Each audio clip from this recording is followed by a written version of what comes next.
오늘 요한복음 9장은 예수님께서 나면서부터 맹인된 자를 고쳐주시는 말씀입니다. 예수님께서 길을 가시다가 나면서부터 맹인된 자를 만났는데 제자들이 이 맹인에 대해서 질문을 합니다. 선생님, 이 사람이 맹인으로 난 것이 누구의 죄로 인함이니까? 자기니까 그의 부모니까?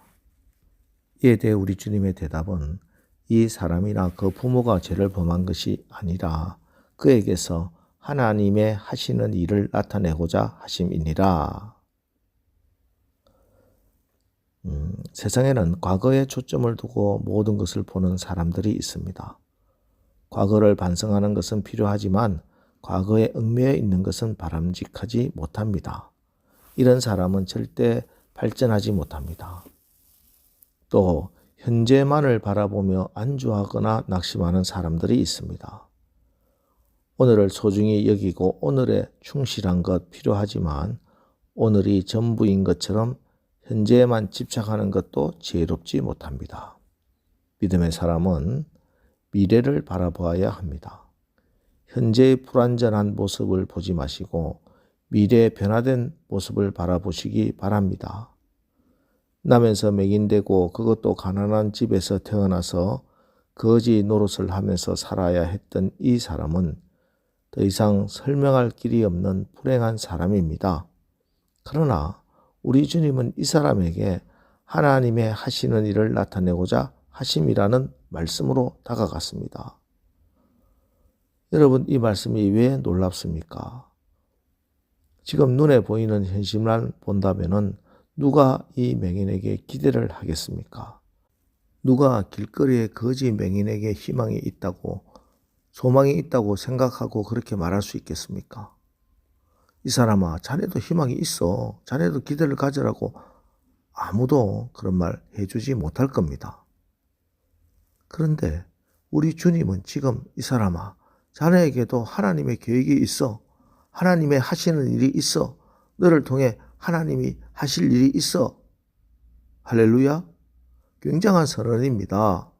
버려진 맹인, 아무도 다가가지 않는 거지 맹인에게도 하나님의 나타낼 계획이 있다고 한다면 멀쩡한 여러분에게 어찌 하나님의 계획이 없겠습니까? 오늘 새벽에 이것이 깨달아지기를 축복합니다. 오늘 여러분에게 하나님의 위대한 계획이 있음을 분명히 믿으시기 바랍니다. 지금 여러분에게 어떤 고통이 있습니까? 누구에게 드러내기 부끄러운 처지와 형편에 놓여 있습니까? 누구의 죄 때문입니까? 무엇 때문입니까? 그렇게 얽매이지 마시기 바랍니다. 이 고통을 통해 하나님이 하시는 일이 무엇인지, 무엇을 내게 가르쳐 주시려고 하는지, 우리 하나님의 연단의 목적이 무엇일까? 그것을 믿음으로 바라보시기 바랍니다. 세상 사람들은 운명이니 팔자소관이니 잘못된 과거니 절망이니 그럽니다. 그러나 하나님의 나라에는, 우리 하나님의 역사 속에는 그런 용어는 없습니다. 우리 하나님의 사건에는 오직 은혜와 진리, 믿음과 소망과 사랑, 그리고 기쁨과 감사만 있을 뿐입니다. 오늘 이 거지 맹인에게 일어났던 놀라운 역사적 사실을 보십시오. 1절, 예수께서 길을 가실 때 날 때부터 맹인된 사람을 보신지라.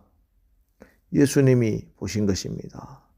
예수님이 보시고 예수님이 주목하시고 예수님께서 지명하시는 순간 위대한 역사가 일어납니다. 이사야 43장 1절, 야곱아 너를 창조하신 여호와께서 이제 말씀하시느니라. 이스라엘아 너를 조성하신 자가 이제 말씀하시느니라. 너는 두려워 말라. 내가 너를 구속하였고 내가 너를 지명하여 불렀나니 너는 내 것이라. 우리 모두에게는 결정적인 약점이 있고 지난날의 실수도 있지만 그것이 예수님을 만나는 순간에 다른 사건으로 위대한 변화의 역사가 일어나는 것입니다. 자, 그런데 이렇게 주님께서 찾아오셨지만 이 사실만으로는 모든 것이 변화되는 것은 아닙니다. 우리가 주님의 역사에 도구로 쓰임받기 위해서 무엇보다도 주님께서 역사하시도록 주님의 말씀에 믿음으로 순종하고 나를 순종의 제사로 드려야 합니다. 이 맹인을 한번 보십시오. 6절 7절 이 말씀을 하시고 땅에 침을 뱉어 진흙을 이겨 그의 눈에 바르시고 이르시되 실로암 못에 가서 씻으라 하시니 실로암은 번역하면 보냄을 받았다는 뜻이라. 이에 가서 씻고 밝은 눈으로 왔더라. 먼저 주님께서 흙을 침으로 이겨 눈에 발라주셨습니다. 이게 얼마나 황당한 일입니까? 갑자기 자기에게 다가온 낯선 사람이 자기 눈에 흙을 바르고 있습니다. 보통 인간의 상식으로는 오늘 재수 없는 날이네. 조금 전에는 누구 죄냐 따지더니 이건 또 무슨 짓이야? 내가 아무리 맹인이지만 내 눈에 흙을 발라서 되는가? 한 푼 주든지 안 그러면 그냥 지나가든지 해야지. 무슨 행패야? 그렇게 생각 안 하겠습니까? 그러나 이 맹인은 내가 이해되지 않아도 주님께서 하시는 대로 그대로 나를 주님께 맡겼습니다. 그리고 주님은 그 맹인에게 실로암 못에 가서 씻으라고 했습니다. 흙을 바른 그 모습으로 실로암 못에 가서 씻는다는 것, 맹인 혼자로는 매우 어려운 일입니다. 그런데 주님은 그 명령을 하셨습니다. 혼자 힘으로는 도저히 못할 것 같은 명령입니다.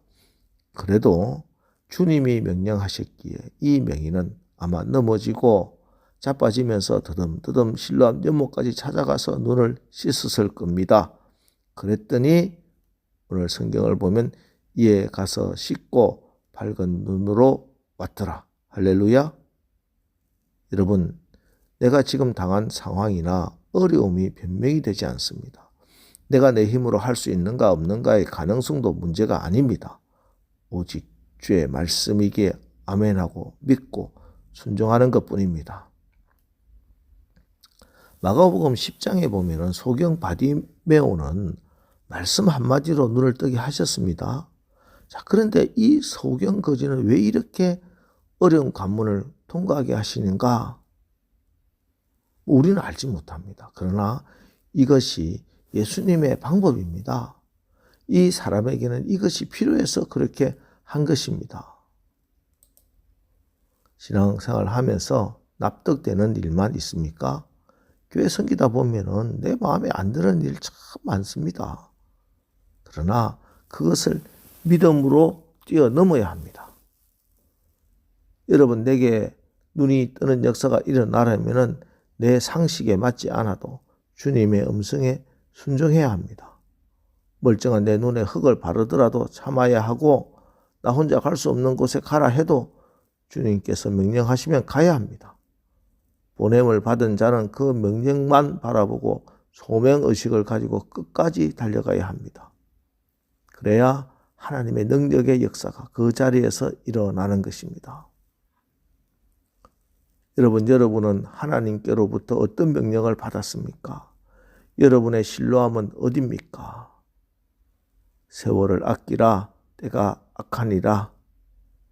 세월이 악하기에 세월을 악한 데 쓰지 마시고 선한 데 써서 하나님이 원하시는 일을 이루는데 귀하게 쓰임받는 오늘 하루 되시기를 주님의 이름으로 축원합니다. 기도하겠습니다. 하나님, 버려진 거지 맹인, 아무도 다가가지 않는 거지 맹인에게도 하나님의 나타낼 계획이 있다고 말씀하십니다. 우리에게도 하나님이 하시고자 하는 일이 분명히 있음을 믿습니다. 우리가 이 하나님의 위대한 계획을 발견하고 소명에 쓰임받게 하옵소서. 우리가 세상에 썩어질 것에 나의 시간과 물질과 건강 허비하지 않게 하시고 하나님 나라에 쓰임받는 우리가 되게 하옵소서. 예수님의 이름으로 기도합니다. 아멘. 자, 이제 주신 말씀을 붙들고 주여 오늘 하루도 우리가 이 악한 세상에서 하나님의 나라에 쓰임받는 오늘 하루 살게 하옵소서. 우리 합심해서 기도하고 나가겠습니다. 우리 기도하겠습니다.